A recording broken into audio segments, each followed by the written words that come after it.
everyone, so let's make maakidal today. So maakidal is served at the Gurudwara and it tastes super delicious. But when you eat at Gurudwara, it tastes so much better because it has this positive energy and it's made by volunteers over there. So they don't use proper measurement. So in order to teach you, I had to create a measurement, but over there people don't usually measure their thing, they just eyeball it. So let's try to make it at home. So to make this dal, we need this kind of dal. It's called whole urad dal. Make sure you get that. And if you look at the nutrition level, it has lots of protein, fiber, calcium. It's very good for you. So try to make this dal. I try this dal at home because I learned it from one of the Punjabi mom. It was so delicious. So it's my go-to recipe now. So we need 1 cup of soaked urad dal. Make sure you soak it for 4 to 5 hours. Same thing with kidney beans. Soak it for 4 to 5 hours. And we also need some fresh onion, ginger, garlic and chili. Do not make anything ahead of time, okay? Do not make any paste ahead of time. They make everything fresh, okay? So let's take a pressure cooker now and add our soaked urad dal. Make sure when you soak urad dal, when you put it in a pressure cooker, you take it from the top. As you can see in my pot, I'm taking it from the top. Because sometimes, not every time, because sometimes you get rocks at the bottom. So in order to try to avoid that, I'm taking them on the top. So if you see the bottom, lentils at the bottom, just throw them out, okay? Do not even worry about them. So that's one way to avoid rocks. Usually you won't get it, but just to take the precaution, I'm also taking my kidney beans over there, which was also soaked. So while it's cooking over there on a slow flame, I'm going to chop my vegetables. So I have roughly chopped onion, but to make ginger, garlic, chili, just please use the chopper. I know I have roughly chopped them, but my garlic wasn't meshing up in my pressure cooker. So make sure you use chopper to make ginger, garlic, chili paste. Now I have added turmeric, salt, coriander, cumin powder, red chili powder and mustard oil. Make sure you use mustard oil over here. This recipe is from a Punjabi mom. She said use the mustard oil. And you can't go wrong with this recipe because I tried it. It was so delicious. So roast it for 3 minutes. Roasting is very important, okay? Because we want our spices to go inside our lentils. And now we'll add some water. Around like 2 to 3 cups of water so that our lentils can get cooked. And now just close the lid and do around 3 to 4 whistles. In the meantime, we'll do some second tempering. For that, we need ginger, garlic, chili, onion, tomato. Tomato you can take full. I have taken half, but feel free to take full. Now our dal is cooked.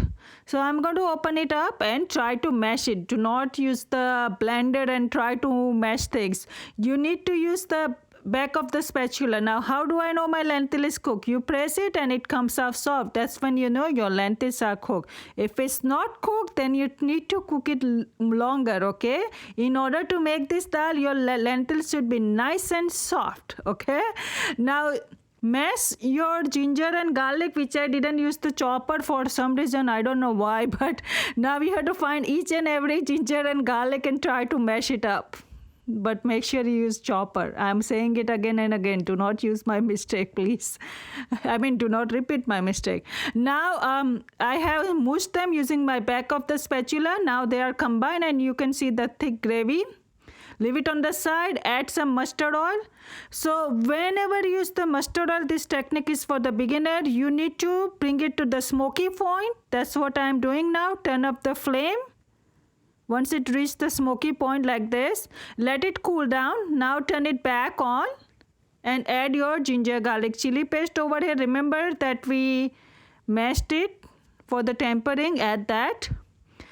So whenever you use the mustard oil, you need to bring it to the smoky point. So that's the bottom line. Turn off the flame. Now turn it back on to bring it to the medium temperature, okay?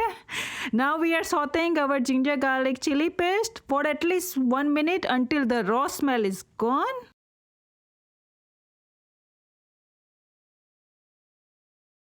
And now we'll add our onion.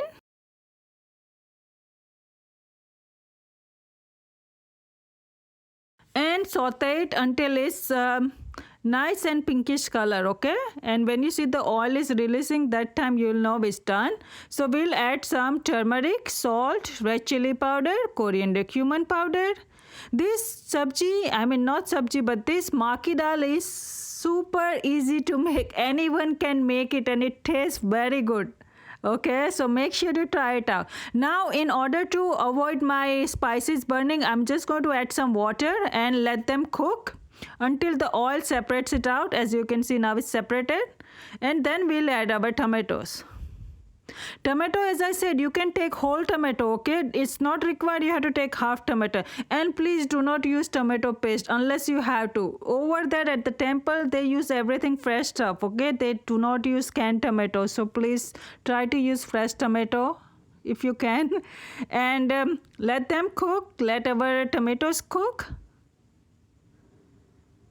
We'll add some coriander leaves so that it looks pretty and flavorful. And that's it. Now our tadka is ready. We'll add our dal that we cooked in the pressure cooker earlier and let them simmer for at least 5 minutes. Add some water if you need to. The dal is semi-thick, okay? Not too liquidy, not too thick, but it's up to you. It's your personal preference, okay? And usually this dal is eaten with jeera rice. If you need the recipe, please let me know in the comment section below. I have also recorded that recipe too, but it's too basic, so I didn't upload it with this. But if you need it, please let me know. Now our maki dal is ready. You do not need to put any butter or anything on the top. Just garnish it with cilantro and that's simple it is. And you serve it with jeera rice. I hope my video is helpful to you. Let me know if you have any questions and concerns. Thanks for watching. Bye.